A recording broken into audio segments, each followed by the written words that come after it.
ભાવનગરની અંદર લઠ્ઠાકાંડ થયો, પણ સવાલ એ છે કે શું ગુજરાતની અંદર દારૂબંધી છે, માત્ર ભાવનગરમાં જ આ દારૂ વેચાતો હતો? ગુજરાતના બીજા કોઈ પણ ખૂણે દારૂ નથી વેચાતો? સવાલ એટલા માટે થયો કે હવે અલગ અલગ નેતાઓ મેદાનમાં આવી રહ્યા છે. કોંગ્રેસ દ્વારા વિરોધ પ્રદર્શન કરવામાં આવી રહ્યું છે કે ઘણા બધા વિસ્તાર એવા છે કે જ્યાં દારૂ વેચાઈ રહ્યો છે અને એ પણ પોલીસની મીઠી નજર હેઠળ. હવે આ સવાલ અત્યારે જ્યાંથી ઊભો થયો છે એ છે અમરેલીનો વિસ્તાર. અને અહીંયા વિપક્ષ દ્વારા નહીં પરંતુ ભારતીય જનતા પાર્ટીના નેતા દ્વારા જ કહેવામાં આવ્યું છે કે અમારા વિસ્તારમાં ખુલ્લેઆમ દારૂ વેચાય છે અને એ પણ અમારા એસપી છે, એમને ખબર છે, તેમ છતાં કોઈ જ કાર્યવાહી નથી થતી. નમસ્કાર, આપ જોઈ રહ્યા છો નિર્ભય ન્યૂઝ અને હું છું આપની સાથે રિદ્ધિ.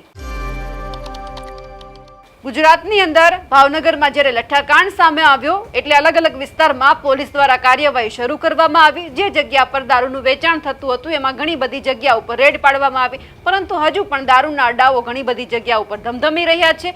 એ જગ્યા ઉપર પોલીસ ક્યારે જશે એ પણ સવાલ છે. આ સવાલ અત્યારે થયો કારણ કે હજુ પણ ઘણા બધા અડ્ડા એવા છે કે જ્યાં દારૂનું ખુલ્લેઆમ વેચાણ થઈ રહ્યું છે. આવું અમે તો કહી રહ્યા છીએ, પરંતુ હવે ભારતીય જનતા પાર્ટીના નેતા પણ કહી રહ્યા છે.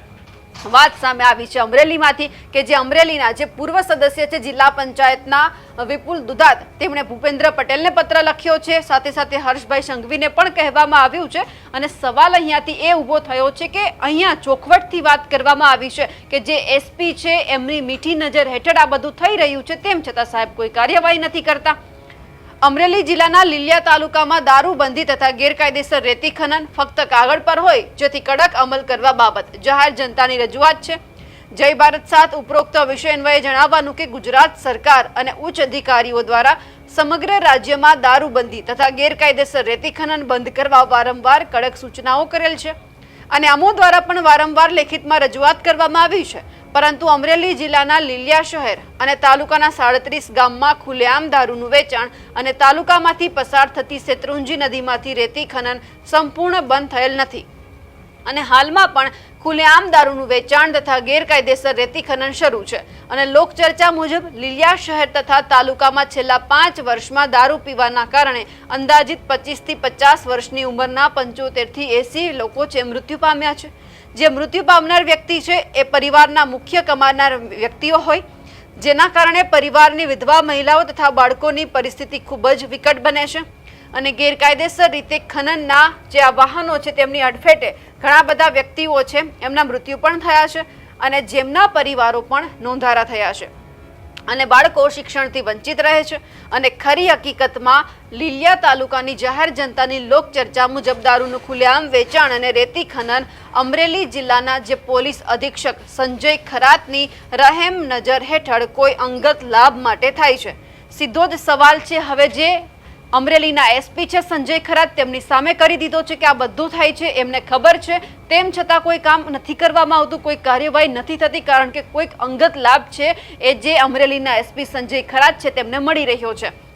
આ સાથે જ કહેવામાં આવ્યું છે કે જેથી વખતો વખતની સૂચનાઓનો અમલ ગુજરાત સરકાર અને ઉચ્ચ અધિકારીઓને બદનામ કરવા માટે થતો નથી, જેથી લીલિયા શહેર તથા તાલુકાના 37 ગામમાં દારૂબંધી તથા ગેરકાયદેસર રેતી ખનન અમરેલી જિલ્લાના પોલીસ અધિક્ષક સંજય ખરાતની રહેમ નજર ફક્ત કાગળ પર હોય તેવી પ્રબળ જે માંગ છે અને સાથે સાથે લોકચર્ચા પણ છે.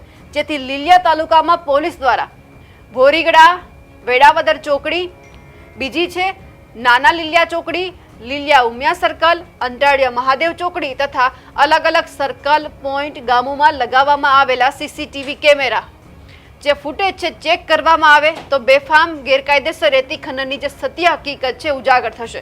પણ સાથે લખવામાં એ પણ આવ્યું છે કે ઝડપથી આ કામ કરવામાં આવે. જો એવું કહેવામાં આવશે કે ડિલીટ, બંધ, ખરાબ હોવાનો રિપોર્ટ કરે એ જ પહેલાં કોઈ પોલીસ આવીને એવું કહી જાય કે આજે એમણે 3 થી 4 કે 5 અલગ અલગ સ્થળ આપ્યા છે કે જ્યાં એ સીસીટીવીમાં બધું કેદ થાય છે કે ગેરકાયદે રેતી ખનન થાય છે, જે કયું ડમ્પર છે, ક્યાંથી ક્યાં જઈ રહ્યું છે, બધું જ આ કેમેરામાં કેદ થઈ રહ્યું છે. સાથે સાથે જે દારૂનું વેચાણ થઈ રહ્યું છે એ પણ આ તમામ કેમેરામાં છે. જો પોલીસને કોઈ લોકો સવાલ કરે ને પોલીસ દ્વારા એવું કહેવામાં આવે કે જે સીસીટીવી જે કેમેરા છે એ બંધ હાલતમાં છે અને ક્યાંક એમને જો તપાસ કરવામાં આવે તો કે એ ક્યાંક કોઈક લોકો છે ડિલીટ કરી નાખે, બંધ છે, એવા કોઈ કારણ આપે એ જ પહેલાં તમે જે આ તમામ કામકાજ છે કરી લેજો. તો બેફામ જે ગેરકાયદેસર રેતી ખનનની જે સત્ય હકીકત છે એ પણ તમને ખબર પડી જશે. લીલિયાશર તથા ગામડાઓમાં ઠેક ઠેકાણે દારૂની ખાલી બોટલો અને કોથળીઓ પડેલ છે, જે દારૂબંધીની મજાક સમાન છે. જેથી અમરેલી જિલ્લાના પોલીસ અધિક્ષક સંજય ખરાત વિરુદ્ધ નિયમાનુસાર તપાસ કરી કાર્યવાહી કરવા નમ્રતાપૂર્વક માંગણી છે. દુધાત વિપુલ કુમાર. બધા જ લોકોને આ પત્ર લખવામાં આવ્યો છે. હર્ષભાઈ, જીતુભાઈ, જીએસ મલિક, આરબી અંસારી, ભરત સુતરિયા, દક્ષાબેન ચોરવાડિયા, મહેશ કસવાલા અને વિકલ્પ ભારદ્વાજ. 8 લોકોને જે આ પત્ર છે તેમની નકલ છે રવાના કરી દેવામાં આવી છે. હવે એ જોવાનું છે કે નામ અહીંયા આપવામાં આવ્યું છે એસપી સંજય ખરાતનું. એક તરફ ક્યાંક એવું કહેવામાં આવી રહ્યું છે કે જે જગ્યા ઉપર દારૂ મળશે એમના એસપી હોય, પીઆઈ હોય, એ તમામ લોકોની સામે કાર્યવાહી કરવામાં આવશે. એટલે કે જેમને ખબર છે જે વિસ્તારમાં ખુલ્લેઆમ દારૂ વેચાઈ રહ્યો છે એ પોલીસ કર્મચારીની સામે, પોલીસ અધિકારીની સામે કાર્યવાહી થશે. હવે અહીંયા સ્પષ્ટ વાત કરી દેવામાં આવી છે ભારતીય જનતા પાર્ટીના જ નેતા દ્વારા કે આ વિસ્તારમાં ખુલ્લેઆમ દારૂ વેચાય છે તો ક્યારે કાર્યવાહી કરવાની છે. જો આ જ સવાલ કોઈ વિપક્ષ દ્વારા ઉઠાવવામાં આવ્યો હોત તો કદાચ ભારતીય જનતા પાર્ટીની જે સરકાર છે એમના નેતાઓ આ વાત ઉપર ધ્યાન ન આપત.